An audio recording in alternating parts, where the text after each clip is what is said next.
De todos os animes e obras que exploram o terror e o sobrenatural, existe um nome que se sobressai acima dos outros. O anime Junji Ito Collection é uma coleção de histórias de terror do mangaka Junji Ito. Essas histórias exploram desde o sobrenatural até as fobias mais bizarras que você possa imaginar. E com tantas histórias diferentes, é quase impossível não achar nenhuma que vai te deixar com aquele desconforto inquietante. Então prepare-se, pois hoje vamos mergulhar em alguns dos contos mais bizarros do anime. Então apresento pra vocês as 4 histórias mais bizarras de Junji Ito Collection. Lembrando para você se inscrever aqui no canal caso curta esse tipo de conteúdo. Dito isso, vamos lá. Garota Lesma. Essa história segue a Yoko, uma jovem estudante que sobrevive a um acidente de carro, mas começa a experimentar mudanças bizarras em seu corpo. Desde o início, a jovem Yoko apresenta dificuldades para falar, como se estivesse algo preso em sua garganta, acompanhadas por uma sensação constante de coceira e desconforto. E devido a seu estado, a garota deixa de frequentar a escola, e nisso uma de suas colegas, Riel, decide a visitar. E chegando na casa de sua amiga, ela observa os pais de Yoko enfrentando problemas com uma infestação de lesmas. Os pais de Yoko ajudam a Riel a ver a amiga, e ao chegar no quarto de Yoko, ela apresenta estar passando muito mal, utilizando de uma máscara para tapar a sua boca. E quando questionada por sua mãe, Yoko deixa a máscara cair, revelando uma lesma gigante saindo de sua boca. Seus pais decidem colocar ela em uma banheira de sal, na intenção de matar o que estivesse dentro do corpo da garota. Eles mergulham a Yoko dentro da banheira, mas ao ser removida, o corpo acaba encolhendo, restando apenas a cabeça da Yoko. Nisso, seus pais decidem jogar água para tentar reverter a situação, porém acaba não dando certo, e a lesma sai novamente de sua boca. Nisso, a cena corta, revelando que a lesma virou uma espécie de caramujo na cabeça de Yoko, aonde seus pais a mantêm no jardim de sua casa. E mesmo nessa situação, Yoko ainda permanece viva, conectada com a lesma de sua boca. O impacto visual e psicológico dessa história é profundo, aonde o anime utiliza de várias ilustrações e cenas para chegar na conclusão final. Eu particularmente achei bem tenso, pois eu mesmo tenho alguns traumas com esses bichinhos do capeta. Essa é a história da garota lesma.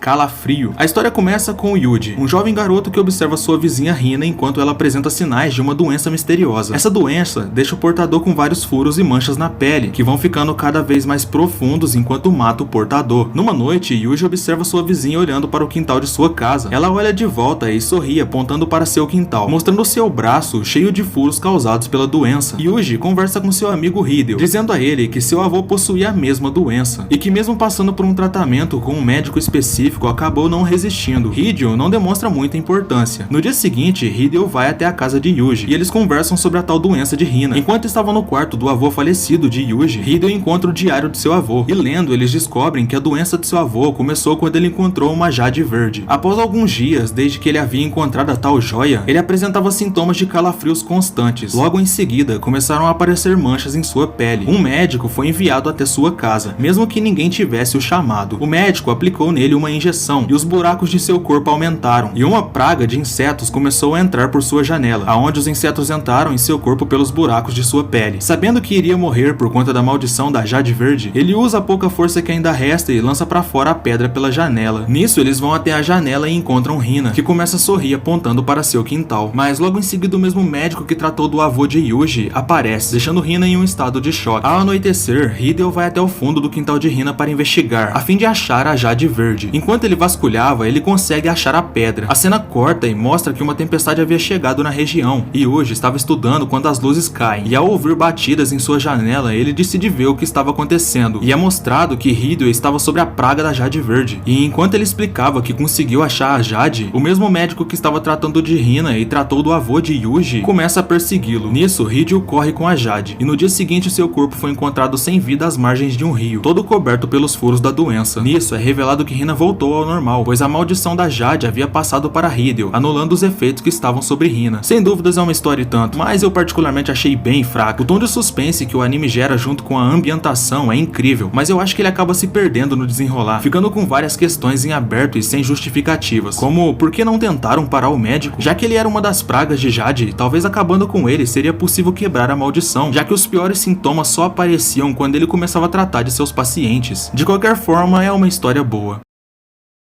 O Moço Bonito da Encruzilhada. A história se passa em uma pequena cidade rural, onde os moradores vivem em paz até que um jovem misterioso, conhecido apenas como Moço Bonito, aparece em uma encruzilhada. O moço é descrito como extremamente atraente, com uma aparência quase sobrenatural que fascina e inquieta todos os que o veem. Sua presença provoca um efeito estranho nas pessoas ao redor. O Moço Bonito está ligado a uma entidade demoníaca que usa sua aparência encantadora para atrair e enganar suas vítimas. Ele se alimenta das almas daqueles que tomam decisões erradas ou fazem pactos com ele, levando-os a um destino horrível. Começamos com o jovem Ryosuke, que voltou a morar na cidade recentemente. Ao voltar à sua antiga escola, ele revê sua amiga Midori. Eles começam a conversar junto a uma amiga de Midori, a Suzui, que começa a falar sobre a lenda da encruzilhada. Nisso, Midori diz que não acredita nessas coisas, mas Ryosuke acaba ficando calado. E quando questionado sobre a lenda da encruzilhada, ele diz que não se deve brincar com essa lenda. Ryosuke, ao chegar em casa, demonstra estar desconfortável por conta dessa lenda. Na mesma noite, uma garota havia tirado sua vida com um estilete, deixando seu corpo ensanguentado jogado ao chão. No dia seguinte, algumas alunas conversam sobre isso, dizendo que muitas pessoas vão até a encruzilhada para encontrar com o Moço Bonito e perguntam à entidade se o amor da vida deles irá acontecer ou não. Elas conversam que há 8 anos atrás, uma mulher havia tirado sua vida da mesma maneira, e ouvindo a conversa delas, Ryosuke sai da sala desconfortável. Ryosuke procura um canto para ficar sozinho e começa a se lembrar do passado. Há 8 anos, quando ele ainda era um garoto, ele chegou a encontrar uma mulher na encruzilhada. Ela perguntou a ele se o amor da vida dela iria ou não se realizar. Ela estava grávida e o homem que ela amava já era casado. Nisso, o pequeno Ryosuke diz que não, chamando-a de burra e saindo correndo. O cara é foda, né, velho? No dia seguinte, Ryosuke foi até o mesmo local, encontrando a mulher morta, após ter se mutilado junto a seu bebê. Ryosuke se culpa bastante por isso, e o peso em sua consciência faz com que ele se sinta culpado toda vez que escuta sobre a lenda da encruzilhada. Depois de um tempo, Ryosuke coloca a cabeça no lugar e volta a falar com Midori. A mesma revela que a mulher que se matou há 8 anos atrás era sua tia. A culpa volta a cair sobre Ryosuke, que começa a manter mais distância de Midori. Querendo saber o porquê de Ryosuke começar a agir dessa maneira, Midori e Suzui conversam, e Suzui decide ir falar com ele. Ao conversar, ele diz que prefere manter distância de Midori, pois segundo ele não era digno de amá-la. Suzui dá adeus a Ryosuke, e naquela mesma tarde ela decide se encontrar com o Moço Bonito da encruzilhada. Nisso é revelado que a lenda era real, pois Suzui encontra a entidade e pergunta a ela sobre o relacionamento de sua amiga. A entidade responde que ela deveria focar nela mesma. No dia seguinte, Midori vai falar com Suzui e revela que Ryosuke deseja terminar com ela. Nisso, Suzui também conta que foi até a encruzilhada para falar com a entidade, e ao ser questionada por Midori, Suzui conta que sempre amou Ryosuke, e que agora que eles terminaram, poderia ir atrás dele para realizar seu grande amor, pois segundo ela, a entidade disse justamente que ela deveria buscar o seu próprio amor. Cara, com uma amiga dessas daí você nem precisa de inimiga. Suzui começa a ficar cada vez mais perto de Ryosuke, que aos poucos começa a ir perdendo a paciência, chegando a um ponto em que ele já não aguenta mais, e diz a ela que não a ama, e nunca vai amar, pois ele ama a Midori. Nesse ponto, Suzui já estava diferente. No dia seguinte, Ryosuke estava conversando com um colega na sala de aula, quando o mesmo revela que aconteceu mais um suicídio no dia passado, que também era por conta da entidade da encruzilhada. Preocupado com isso, Ryosuke percebe que Suzui estava o observando, e na hora de ir embora, decide ir pedir desculpas a ela, e conta todo o ocorrido, explicando que ele amava a Midori. Porém, enquanto ele explicava a situação, Suzui já estava tirando sua própria vida, cortando sua garganta com um estilete. Indignado com isso, Ryosuke decide ir atrás da encruzilhada, a fim de dar esperança às pessoas que fossem pedir por conselhos amorosos. Nisso, ele encontra uma garota mutilada, e percebe que ele na verdade estava vendo as mesmas garotas que já tinham tirado suas vidas. Irritado e perturbado com isso, ele decide ir atrás da entidade. Ele encontra Midori e explica a ela que ele não pode parar até encontrar o Moço Bonito da encruzilhada. E ao correr em direção à neblina, ele acaba achando a entidade. Ele tenta alcançá-la, mas a perde de vista. Enquanto isso, ele olha para trás, vendo a mesma mulher que fez a pergunta a ele há 8 anos atrás. Nisso, a mulher aponta em uma direção. A cena corta mostrando que Midori havia encontrado a entidade. Antes que pudesse ser parado por ela, Ryosuke a alcança, e assim a neblina passa, e com Ryosuke tendo vencido seu medo e voltando a namorar com a Midori. Esse episódio foi bem grande, mas eu ainda acho que os curtos dão mais medo, pois ao estender demais uma história, eles acabam perdendo um pouco da imersão. Também existem muitas coisas que não foram bem explicadas, como o porquê e como a entidade controla as pessoas, pois mesmo que filha da puta, para de mandar mensagem. Pois mesmo que Suzui não tenha recebido um não da entidade, ela ainda assim caiu na maldição e tirou sua vida no processo. Mas é uma boa história, e eu até que gostei dela.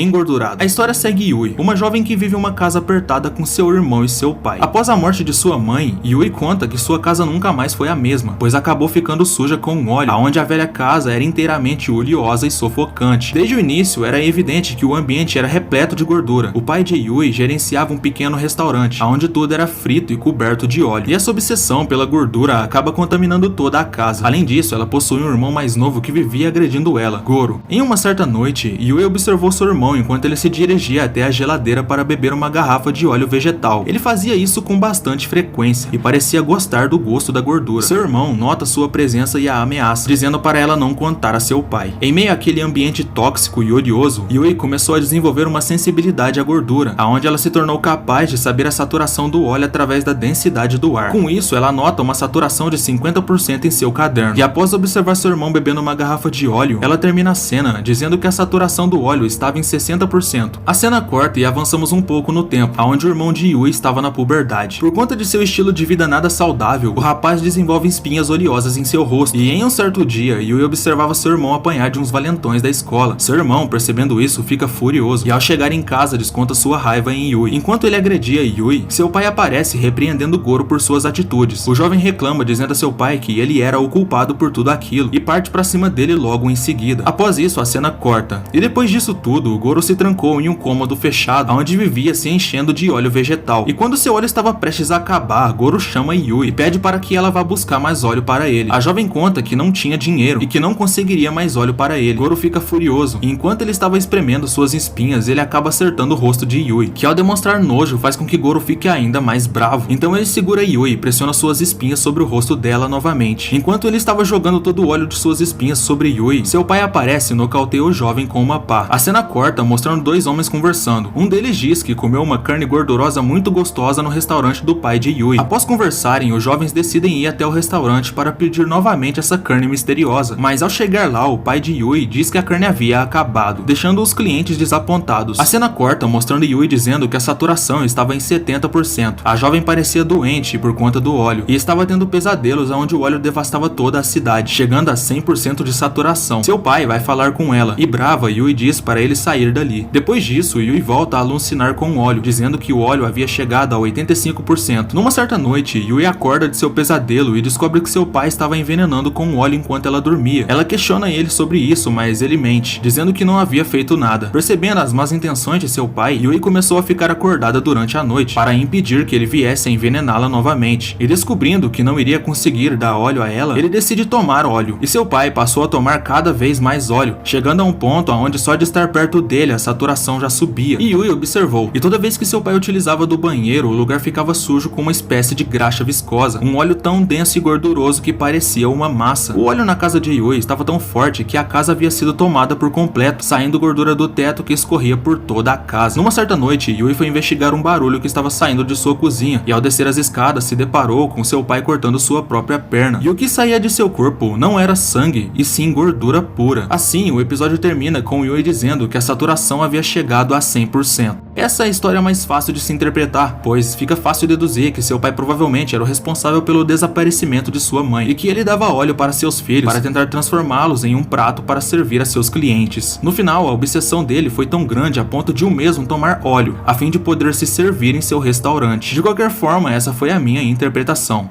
Bom, chegamos ao final de mais um vídeo, e caso tenha gostado, não se esqueça de se inscrever aqui no canal. Me conta aqui nos comentários a sua opinião e eu te vejo nos próximos vídeos. Eu vou indo nessa e até um outro dia.